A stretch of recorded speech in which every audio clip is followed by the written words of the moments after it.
कि बांग्लादेश में जो अल्पसंख्यकों के साथ, जो हिंदुओं और ईसाइयों के साथ अत्याचार हो रहा है, उसके खिलाफ इस सरकार को आवाज उठानी चाहिए।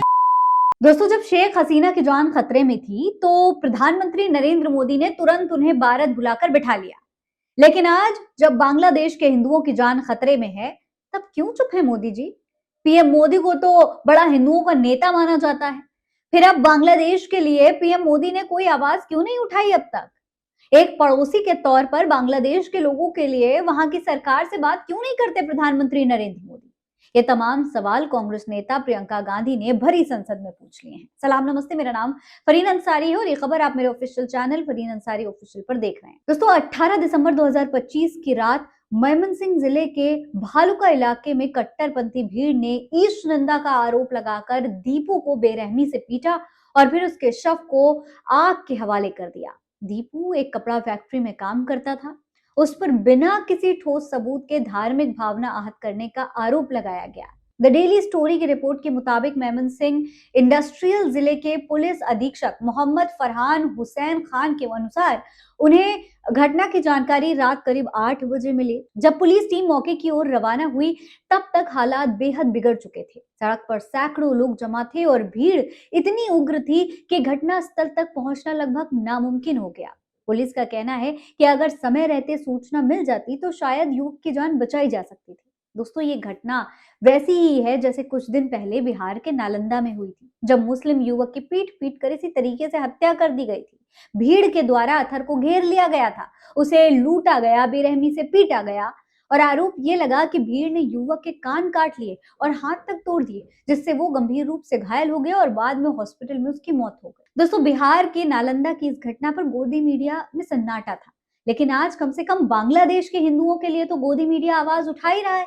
लेकिन सवाल ये है कि इतने बड़े देश के प्रधानमंत्री और बांग्लादेश के पड़ोसी होने के नाते पीएम मोदी ने अब तक क्या किया? इस पर प्रियंका गांधी कहती हैं कि बांग्लादेश में हिंदू युवक दीपू चंद्र दास की भीड़ ने नृशंस हत्या कर दी, लेकिन मोदी सरकार ने चूं नहीं की। बांग्लादेश में हिंदू, ईसाई, बौद्ध अल्पसंख्यकों के खिलाफ बढ़ती हिंसा पर मोदी सरकार का चुप रहना बेहद खतरनाक है। सुनिए कि बांग्लादेश में जो अल्पसंख्यकों के साथ, जो हिंदुओं और ईसाइयों के साथ अत्याचार हो रहा है, उसके खिलाफ इस सरकार को आवाज उठानी चाहिए। बांग्लादेश की सरकार के साथ बातचीत करनी चाहिए और पूरा समर्थन देना चाहिए जिनको पीड़ा हो रही है उनके साथ।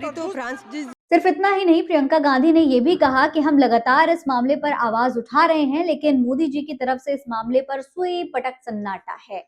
आपको बता दें दोस्तों, इससे पहले भी प्रियंका गांधी ने बांग्लादेशी हिंदुओं के लिए आवाज उठाई थी। उन्होंने इस घटना को मानवता के खिलाफ अपराध बताते हुए कहा था कि किसी भी सभ्य समाज में धर्म, जाति या पहचान के आधार पर हिंसा और हत्या स्वीकार्य नहीं हो सकती। साथ ही साथ भारत सरकार से पड़ोसी मुल्क में बढ़ती हिंसा का संज्ञान लेने की भी उन्होंने अपील की थी। दोस्तों, सोशल मीडिया पर उन्होंने एक पोस्ट किया था जिसमें उन्होंने लिखा था कि बांग्लादेश में हिंदू युवक दीपू चंद्र दास की भीड़ द्वारा बर्बरतापूर्ण हत्या का समाचार अत्यंत चिंताजनक है। किसी भी सभ्य समाज में धर्म, जाति, पहचान आदि के आधार पर भेदभाव, हिंसा और हत्या मानवता के खिलाफ अपराध है। भारत सरकार को पड़ोसी देश में हिंदू, ईसाई और बौद्ध अल्पसंख्यकों के खिलाफ बढ़ती हिंसा का संज्ञान लेना चाहिए और बांग्लादेश सरकार के समक्ष उनकी सुरक्षा का मुद्दा मजबूती से उठाना चाहिए। तो इस तरीके से दोस्तों, प्रियंका गांधी लगातार बांग्लादेशी हिंदुओं के लिए आवाज उठा रही हैं और सरकार से भी मांग कर रही हैं कि भाई वो भी तुरंत जो है जितना हो सके उतनी बांग्लादेश के हिंदुओं की, वहां के अल्पसंख्यकों की मदद करे। खैर, अब जनता का कहना है कि भारत सरकार को तुरंत जवाब तलब करना चाहिए और शेख हसीना को भी तुरंत प्रभाव से डिपोर्ट कर देना चाहिए। अब इस मामले पर सरकार की तरफ से जवाब का इंतजार है। इस पर आप क्या कहेंगे? कमेंट बॉक्स में लिखकर हमें जरूर बताइएगा। जय हिंद, जय भारत।